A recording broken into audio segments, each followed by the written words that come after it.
I'm going to do a couple of these videos, try to answer some of the comments of the Ron Pauliites. Most of them are not really relevant to anything specific, so I guess I'd go through some first. I'll just go through some themes that aren't mentioned. Something, it's inheritance, again, that subject. Nobody, with all the critiques, all the rest of it, none of them deal with the real issue. I mean, before you can even talk about this market economy crap and its inability or having some protection against consolidation and eventual monarchy, because that's what it would, I think, inevitably lead to. Yeah, just deal with the subject. Explain to me the fundamental fairness of inheritance in the first place, the very idea of children, having a birthright, how that is consistent with any notion of a fair fight, any notion of productive economics, even, or incentive economics. Where's the incentive? Where's the fair, like I said, a fair competition? If somebody has to work 20 years to obtain the capital to invest in a small business and another person has millions to just throw around, how's there going to be a competitive fight, a fair fight? If one can afford to take all the risk in the world and the other person can't afford to take any risks, they're really not going to be able to compete in business. And the other second point I would make is that if people have money to burn, you know what they'll do with it. They'll do what Hearst and other people have done with it in the past. They'll dump on the market. They'll lose money for 3 or 4 years, even longer. There's cases where businesses have lost money for a long time. Our own American Revolution is a good example. A lot of people think that the Boston Tea Party had something to do with tea tax, and the tea tax was an irrelevancy. The tea tax was 1 cent on a pound of tea, even back then, not a huge amount of money.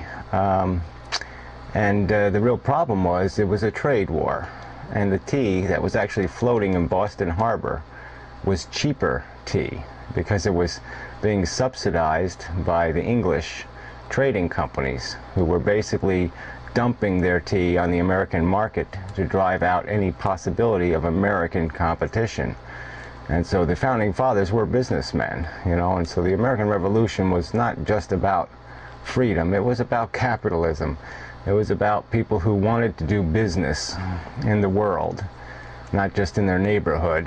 And the only way they could do that is that they had to break the tie on their market that the English had, and the tie on the international markets as well.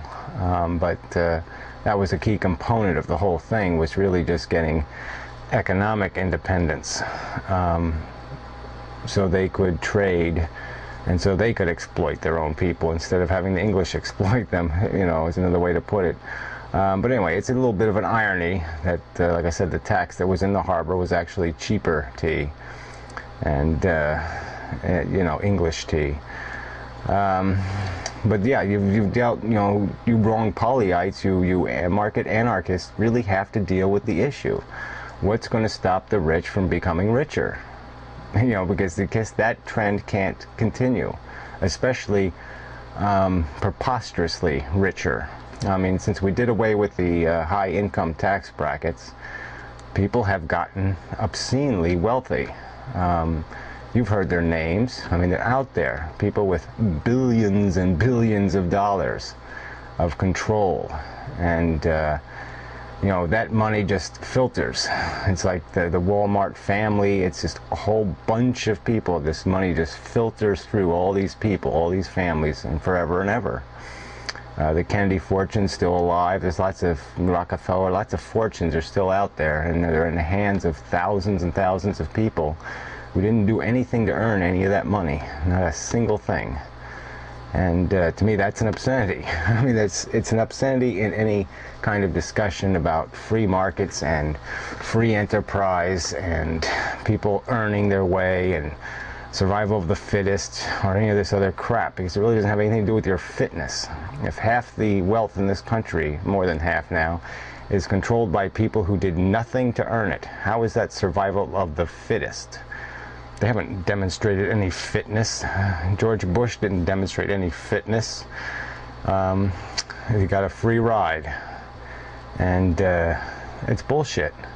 And so deal with that argument, please. I mean, all this crap you go through, it just, until you fix that problem, until you explain how your market anarchy system will do something to prevent huge wealth, preposterously monstrous wealth being consolidated, you've got no argument. Your argument, your whole bullshit goes absolutely nowhere, and your resistance to talk about it seems kind of transparent. What's your apprehension?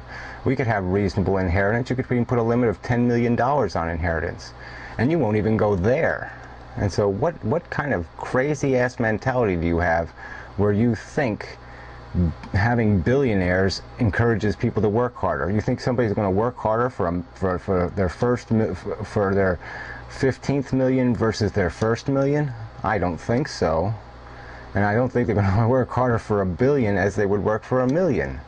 So let's just get, let's get serious. I mean, if all we want to do is keep people interested, we want to keep them encouraged and give them incentives to work and produce, we don't have to give them 10 billion carrots. We just have to give them enough carrots for them to be damn encouraged to do the work. And so quit playing this nonsense game. Quit justifying the cheat.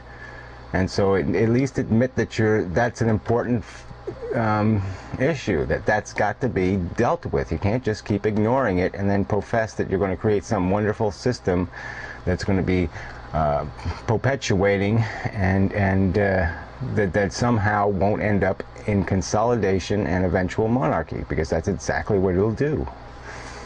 I went on a long time on that. So then you're always bringing up, all these idiots bringing up the Federal Reserve. Nobody likes the Federal Reserve. Doesn't really matter. It's a big fat irrelevancy. It's just a catchword. Especially, this is another one of these games the Republicans play. They're not bothered by the Federal Reserve, but the rhetoric is nice. It sounds good. We have a private company that prints the money. Big deal. They charge a minute fee to do it. End of story. There's congressional and senatorial oversight. The President of the United States appoints every member of the board. It's just stupid to talk about a conspiracy, and it's even stupider not to deal with the real issue, that if tomorrow you abolish the Federal Reserve, you still have to deal with the fact that we have a budget that is in deficit, that we are spending more than we are taking in. And that still has to be dealt with. You can't just print the money. So if you loan the money, if you borrow the money, you have to pay interest on it. I mean, so just quit playing the fucking game. And until the fucking society is ready to go with a balanced budget, it's just stupid. It's just mushy, irrelevant talk. Balance the budget first, then get rid of the Federal Reserve. You can't do it backwards. You got to do one first, then you do the second one. All right, no point even talking about it until you first do the first step, which is balance the motherfucking budget. We can't do that if Republicans are going to spend trillions on stupid wars, and Democrats are going to spend trillions on, bullshit. But a lot of social programs are bullshit. But, the one advantage of the Democrats, I've said it before, all the money isn't going to the rich. It isn't going to a few people. It's going to people who have to actually show up for work. They might not do shit. Government employees might be lazy fucks. Teachers might be lazy fucks. But at least they have to show up and do something. Okay, and they're not making $1 million zillion. They're making a good salary, too much of a salary. But it's hardly the same kind of ripoff as a Halliburton executive cleaning out $10 million because he got a government contract. All right, big difference. Especially when you think about all those employed people by the government, they all end up paying taxes too. They all end up contributing to the economy. They buy, they live in the real world. Okay, they don't just spend money on foreign marble to build their mansions out of. So the other one was Social Security and the IRS. Look, the IRS income tax. You got to understand income taxes. The average. Average and below income earners don't pay much in income taxes. Very small amount when you count in their deductions. It's really basically was a tax on the rich. And Republican assholes have reduced that tax, and so now they've leveled it out, so the middle class and the rich aren't playing a huge differential in terms of percentages anymore. But that's basically, it's still a richer man's tax, okay? Social Security is completely separate, all right, and the medical health coverage plans. The fact is that the rich, the income taxpayers, have been borrowing money, $2 trillion they owe Social Security. And that was paid by low-income workers and medium-income workers, years and years, and they paid it all in advance, and then the rich people borrowed it because they didn't pay their tax burden, the income tax burden. So we withheld the money from the working class, and we allow the rich to borrow. That's the problem.